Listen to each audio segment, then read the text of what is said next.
Hello बच्चों, let's read the question. कह रहे हैं match the column. Column first में कुछ रेडॉक्स प्रोसेस हमें दे रखे हैं, कॉलम सेकंड में कह रहे हैं कि ये जो अंडरलाइन स्पीशीज है ना, इनका एन फैक्टर बताइए। ओके बच्चों, अब कैसे करते हैं बच्चों? देखो क्या है आपके पास, जैसे पहली रिएक्शन है AS2S3 से आपको मिल रहा है ASO3 माइनस और साथ में सल्फेट आयन। बच्चों यहाँ पर सभी का ऑक्सीडेशन नंबर निकाल लो। ओके बच्चों, जैसे AS2S3 है आपके पास में, यहाँ पर आर्सेनिक का मान लो x, सल्फर का होगा -2। ओके बच्चों, तो हो जाएगा 2x + 3 इंटू -2 इक्वल टू 0 बच्चों। ओके, तो यहाँ से x की वैल्यू आ जाएगी +3। क्या आ जाएगी बच्चों? +3। तो ये +3 है, ये -2 है। ओके बच्चों, और इधर निकाल लो, और इसमें भी ASO3 माइनस में आर्सेनिक का मान लो y है। कितना है? y है, ऑक्सीजन होगा -2, तो ये हो जाएगा y + 3 into -2 equal to -1, y की वैल्यू +5। ओके बच्चों, +3 से +5 ऑक्सीडेशन नंबर इंक्रीज हुआ है, मतलब इसका ऑक्सीडेशन हो रहा है बच्चों। ओके, सल्फेट में सल्फर का मान लो Z, तो ये हो जाएगा Z + 4 into -2 equal to -2। Z की वैल्यू क्या आ गई बच्चों? Z की वैल्यू आ जाएगी +4,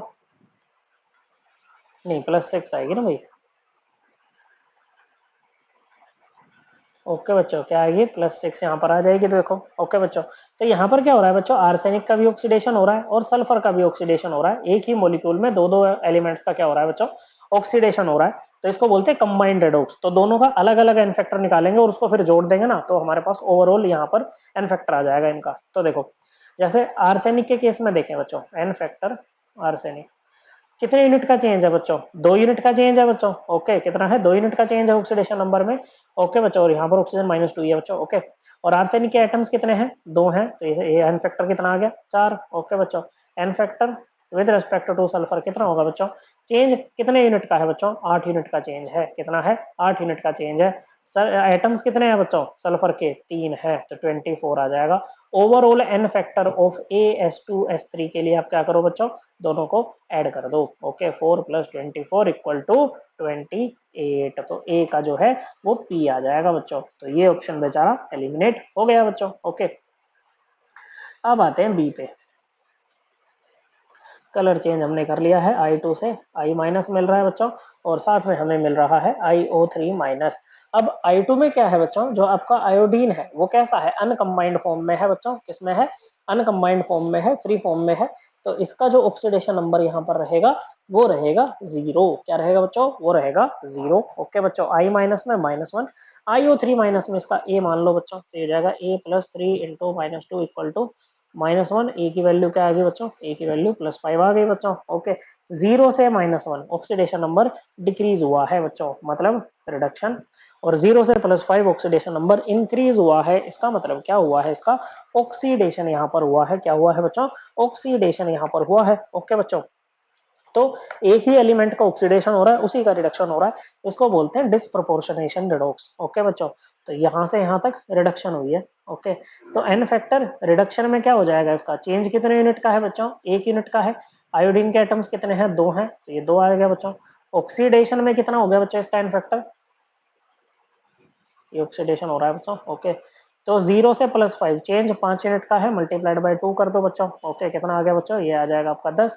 अब डिस्प्रोपोर्शनेशन रेडॉक्स में जो ओवरऑल एन फैक्टर होता है ना, इस I2 का निकालना है, ये होता है बच्चों n factor in reduction multiplied by n factor in oxidation upon n factor in reduction plus n factor in oxidation.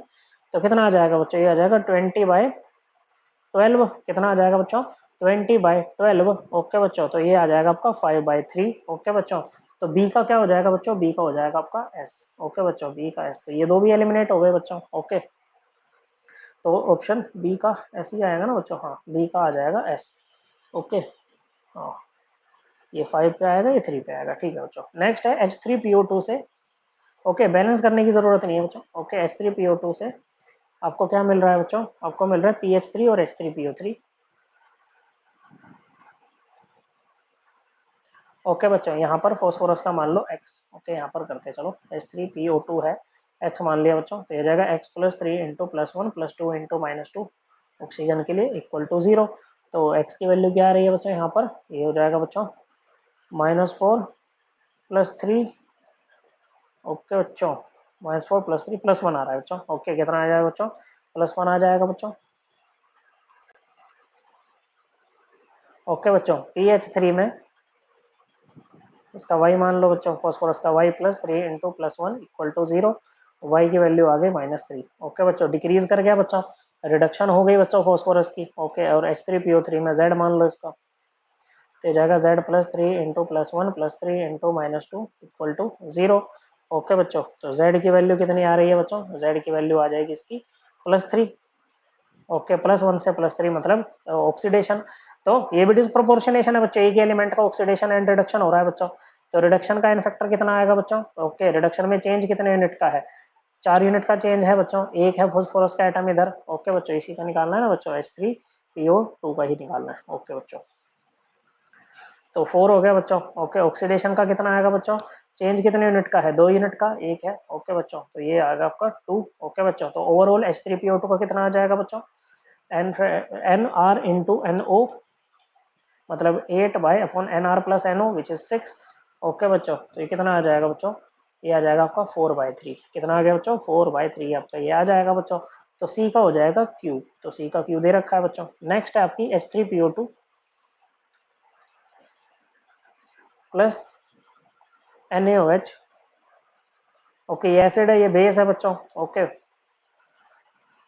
Gives NaH2PO2 plus H2O, ये मिल रहा है बच्चों। ओके, तो इसमें इसका निकालना है। अब देखो इसका इनफैक्टर क्या होगा, एसिड बेस रिएक्शन में होता है बच्चों कि इस ये जो रिएक्शन हो रही है इसमें इस एसिड के कितने कितने H+ निकले हैं बच्चों। तो H3PO2 से आपका एक ही H+ निकला है बच्चों, क्योंकि ये क्या बन जाएगा, Na प्लस H2PO2 माइनस ये आपका बन जाएगा। तो इसका एन फैक्टर कितना आएगा बच्चों? इसका एन फैक्टर तो 1 ही आएगा ना बच्चों। ओके, कितने रिप्लेस हुए हैं H+ आपके? एक ही तो हुआ है बच्चों। ओके, तो 1 आएगा इसका एन फैक्टर। तो जो डी है ना वो आपका आर से मैच करेगा। तो ए का है P, बी का है S, सी का है Q और डी का है R। Correct answer option 3। और ये जो ऑक्सीडेशन स्टेट वाला कंसेप्ट, ऑक्सीडेशन नंबर वाला, ये हम अपनी क्लास 11th की NCERT से भी रेफर कर सकते हैं। Chapter number 8 page number 260। I hope आपको एकदम क्लियर हो गया होगा। थैंक यू बच्चों।